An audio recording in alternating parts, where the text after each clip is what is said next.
Kumusta? Kumusta? We are not Filipino for nothing. Welcome back sa Pinoy Emperador. Pag-uusapan natin ngayon ang balitang mahalaga at magbumulat sa atin sa katotohanan kung ano ba talaga ang dapat nating gawin. Kung dapat ba tayong makialam at bumira sa mga nangyayari sa ating bayan. Okay, narito. General Diwata Torre pinagtulungang gisahin ni Senator Bato, Senator Aimee, at saka si Senator Alan Peter Cayetano. Panuorin natin kung paano magkabuhol-buhol sa pagpapaliwanag si General Diwata Torre. General Torre, ano na nga bang nangyayari sa'yo? Yan talaga ang mahirap pag nagsisinungaling, gumagawa ng kasinungalingan, gumagawa ng kasalanan. Yan ang mangyayari. Hindi na makakahanap pa ng dahilan dahil siyempre, ang kasinungalingan ay hindi talaga magwawagi sa katotohanan. So ito mga kabayan, ngunit bago yan, kung bago pa kayo dito sa ating channel at di pa kayo nakapag-subscribe, ano pa ang inyong gagawin? Pumindot na kayo at mag-like at mag-share kayo. Dahil dito, marami tayong kasinungalingan na ipapalaganap sa channel na ito. Kaya ano pang hinihintay nyo? Tara na! Bibirahin ko na to, baka maunahan pa kung ng iba. Let's go! How about you, General Torre? May violation ho ba sa arrest or detention ni former President Duterte? No, sir. No, wala. Categorical wala tayong violate na law. No, sir. Okay. Can I read to you Republic Act 7438? An act defining certain rights of person arrested and detained under custodial investigation, as well as the duties of the arresting, detaining, and investigating officer and providing penalties for violation thereof.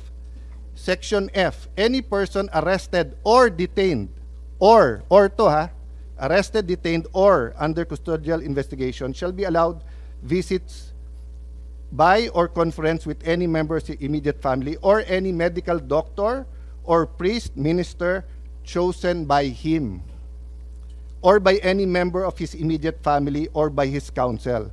I saw the video, sir. President Duterte was asking for his own doctors. Ang sabi nyo, hindi, may dala kayong doctor na colonel. Tama po ba? That's one part, sir. Yes, so you did not allow him to bring in his own doctor. There's another video that will show that he has his doctors from the Cardinal Santos. Yes, sir. and he was saying kulang yon kasi ano pa sila, di ba?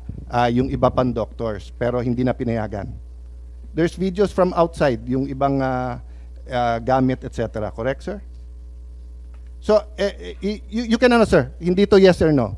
So, to your point, did you allow all of his doctors in or no? Sir, we have substantial doctor. I think we have complied with 7438, sir. Okay, it doesn't say here substantial. It says complied with here, 7438, sir. no sir, ang sabi kasi dito, his choice, hindi nyo choice. Hindi nyo choice i-limit yung doctors niya. Ang sabi nyo substantial. So, I will clarify. Were there doctors that he requested you did not allow in? Yes I was or not no? aware of that, sir. Okay, you're not aware kung meron pinapasok o wala. Kung meron siyang ibang Okay. additional doctors, But sir. I saw the video wherein you're saying 2-star, ako na nagdedesisyon, I will not allow VP Sara in. Tama? Yes, sir. Okay. Hindi ba siya anak? Ang nakalagay dito, the person's immediate family shall include his or her spouse, fiancé, parent or child, brother, sister, grandparent, grandchild, uncle, aunt, nephew, niece, etc. Ang penalty nito ay 4 na taon ata na kulong. Penalty clause. Any arresting public officer, employee, or any investigator who fails to inform any person arrested, detained, or under custodial investigation of his right to remain silent and to have competent penalty of not less than 8 years. So, ito, sa letter B, any person who obstructs or prevents any of his lawyers, any member of his family, or person arrested, detained, ayan, medical doctor or priest of his choice 4 years. So, sir, you prevented VP Sara from entering. At the outset, sir, maraming salamat sa pagbigay sa akin ng pagkakataon na ito para maklarify yan, sir. Dahil nung first hearing natin, sir, ay palagay ko na-explain na lahat yan, sir. At nagkaroon ng napakaraming mga... Nung first hearing, sir, ang pinag-usapan kasi doon na lawyer.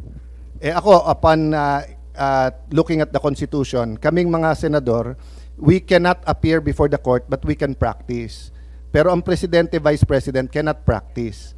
So kasama na ako doon at yung ibang nagsabing abogada. Pero nung nakita ko tong batas na to, nakalagay, pag anak, you cannot stop them from visiting. And nakita ko yung video, but sabi nyo nga, may kompleto kayong video, that's why I'm asking you, baka naman pinapasok nyo nang hindi ko alam. Sabi mo, 2 stars, sir, ako na. Ako nagdesisyon nito, sir. I don't know if you use the word ako mananagot. So, simple lang question ko, did you prevent VP Sara from seeing her father? Yes or no? Can I expound on this, sir, before I answer the yes, Yes, or no, go ahead. sir? Thank you, sir. Kaya ako yung nagpapasalamat, sir, na ma-expound yan, sir. Dahil after the first hearing, medyo marami-rami ang lumabas, sir, ng mga misinformation regarding that matter, sir. Yes, sir, I did prevent I did deny the request of President Duterte for him to allow VP Sara to enter, sir. Kasi nga naman, sir, mag-alas 10 na yun, sir. And that is already around 12 hours after we first got him into custody. The VP has all the chances to be with the President earlier that day. We are expecting her. Actually, sir, mga alas 3 pa lang, may information na darating siya. And kung gusto talaga nilang pumasok, sir, pwede naman, sir, eh. Kasi hinadlangan mo nga eh, di ma'am, ba? sinundo, ma'am, sa loob ng Villamor. Sinabi nga ninyo na hinarang, di ba? Sabi Yes, nyo, ma'am. Ito, kasi ma'am, gabi na, matagal na. I did, ma'am, I did really prevent that from the VP. I told the President that she can visit her on the detention cell in Hague. Sabi ko kung gusto niya talaga. Pero Sabi kasi mo nga naman, makapasok, pero ma'am, sa kabilang sandali, ma'am. dako sinabi mo you prevented her. Alin ba talaga? Let me clarify, ma'am. Hindi pa ako tapos, ma'am, eh. Hindi, iba-iba Okay, lang yung sinasabi mo eh. Ma'am, patapusin niyo ako kung pwede. Kung pwede, ma'am. Okay lang. Kasi ma'am, Madam Chair, meron tayong... I think the resource person is If you will allow me. Sir, if you will allow me. Sir. yaw. Okay, sir. Kaya nga, but please. Eto, sir, after all was being said and done,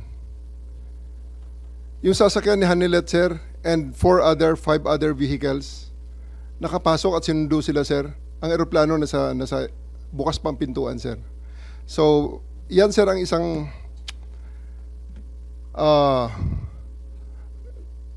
tumayong balahibo ko nun, sir, noong panahon na nakita ko, naku, andyan yata si VP Sara, andyan si Bongo nakapasok na. Kasi sinusundo na, sir, si Hanilet at saka si Kitty, sir, ng kanilang mga sasakyan, together with the other entourage. Bakit nila sumabay dun, sir, sa tarmac? Bukas pa naman, sir, ang pintuan. Alam mo, Madam Chair, Sir. Nick, Sir. you That's a new ibig mong information, sabihin sir. kung pwede pumasok yung si Ma'am Hanilit at saka si Kitty, gusto mo ring sabay-sabay na sila. Sir, ganito.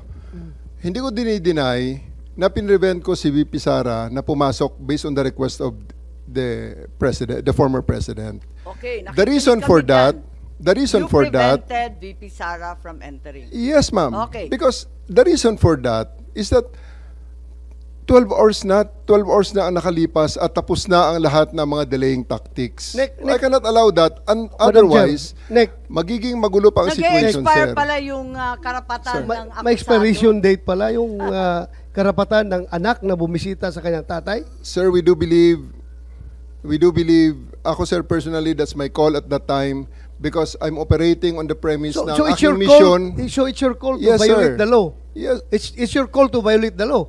Dahil nakalagay sa batas, binasa ni Senator Alan Cayetano. na bawal na pigilan yung anak na bumisita. So it's your call to violate the law.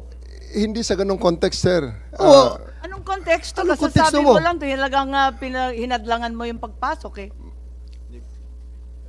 Mr. President, I won't belabor the point kasi sinagot nyo naman, sir, yung tanong ko. Kasi nga, going back to Ambassador Lacanilao, that's a violation of the law.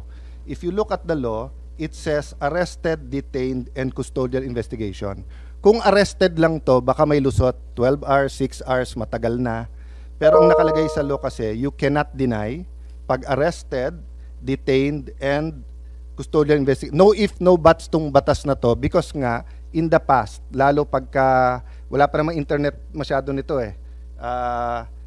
1992, no? Wala pa masyado yung mga, bago pa lang yung mga, cellphone na ba nito or ano? But ang point, sir, there's no exceptions here. So that's a matter of defense kay General Torre.